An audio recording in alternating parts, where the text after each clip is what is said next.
こんにちは、ウルトラマイクロマニアックスです。今日のレビューは XK-A130Y20 をお送りします。本機は中国独自開発の輸送機ですが、西側のマクダネル・ダグラス C17 によく似ているため、中国が導入した C17 と誤解されることの多い航空機。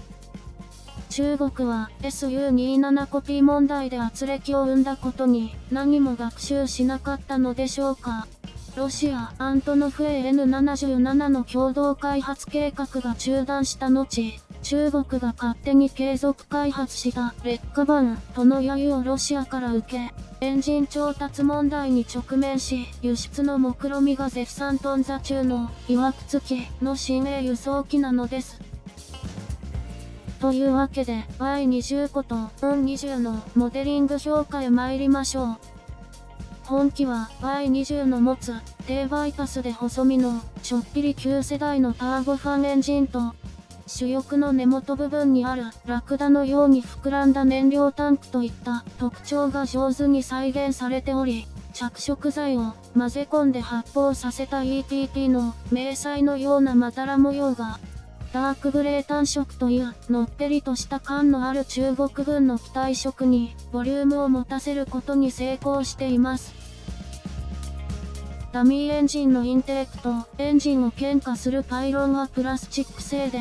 さらに後部リアゲートも上手にプラスチックで作られていて、雰囲気アップに貢献しています。ちなみに、このリアゲートはエレベーターサーボ搭載用のダミーなので開きません。そのサーボが駆動するエレベーターはというと、T 型の水平尾翼全体が動く全誘導式。前作 A100 はプロペラ風が当たるので、実機のオールフライングテールを分割して独立エレベーター化したのに対し、本機は RC 化で効きの悪くなったエレベーターを改善するためにオールフライングテールを採用したように思います。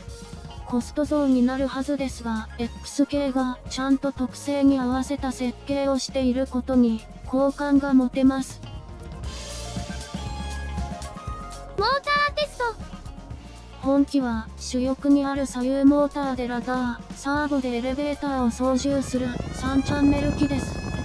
ご覧のようにスロットルを上げるとエレベーターもアップになるソーダポリシーなので、トイ2チャンネル機のようにスロットル回路で上昇もできますが、離着陸などはエレベーターを使い、積極的に高度コントロールが可能で、より柔軟な操縦が可能になっています。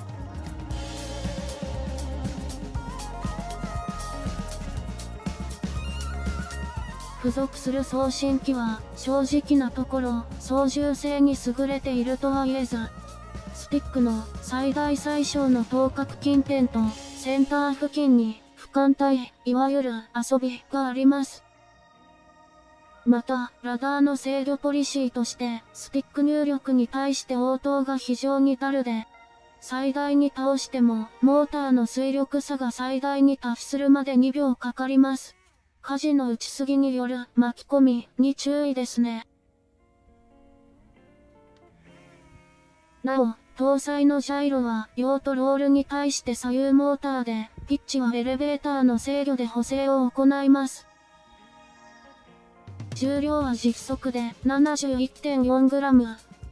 ギミックのせいで、トイラジにしては少々重め。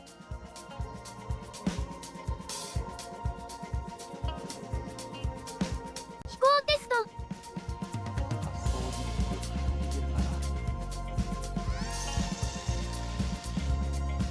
滑走距離は長めですが、速度がついたら浮き上がり、エレベーターなしで離陸できました。この日の風速は、平均2メートル程度の微風くらい以外は環境としては悪くない飛行日和です。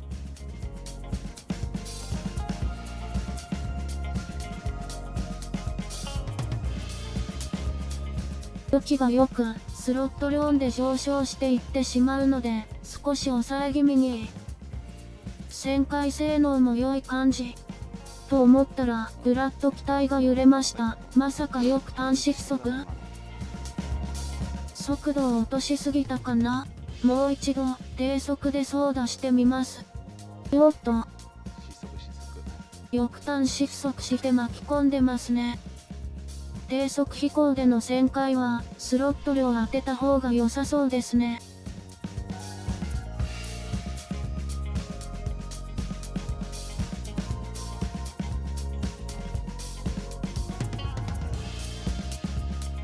おっと、また失速した。ジャイロがロール軸の揺れと共鳴振動を起こしてなかなか収束しません。わずかでもスロットルを当てれば低速でも失速しないで旋回しますね。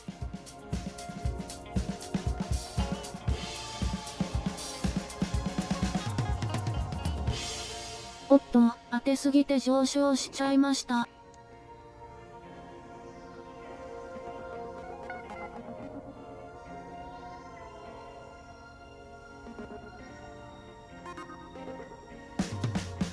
旋回性能は大変良いので、スロットルワークに気を使えば、思い通りの軌道を描けそうです。この失速を利用した急旋回や加工技の開発も楽しそうです。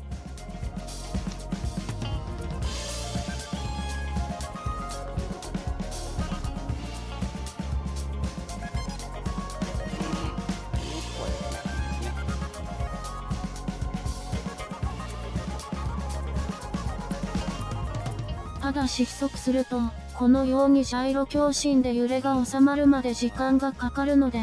さじ加減が難しいですね。失速するとやばい。ある程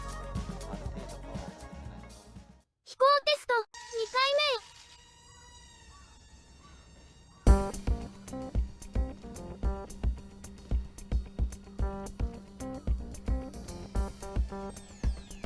今回の飛行では、滑空性能を試したいと思います。滑空スタート。今完全に滑空中です。おっと、失速。どうやら、重めの機体ゆえに向かい角が必要で、ジャイロが向かい角のついた姿勢を維持し続けるので、滑空すると、速度低下して失速すると分析。高度を下げるには、スロットルオフではなく、積極的にエレベーターを使って降下させた方が良さそう。さて、だいぶ機体の挙動に慣れてきたので、ここからはしばし自由飛行を楽しみます。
特性を持つんですけれども、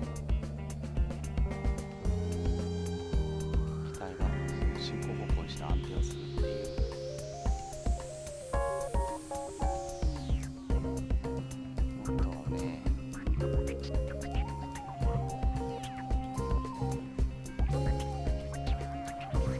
旋回中に風を受けると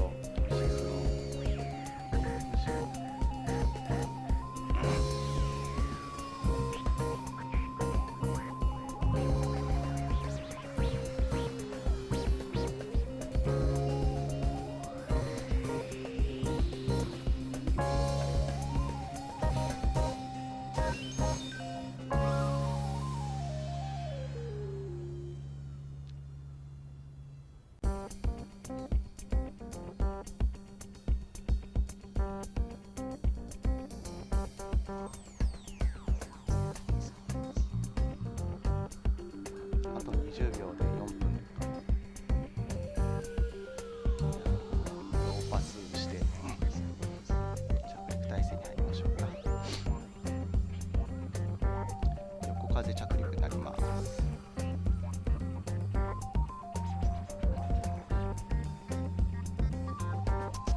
跳ねるか。あの進入で跳ねちゃうとちょっとね。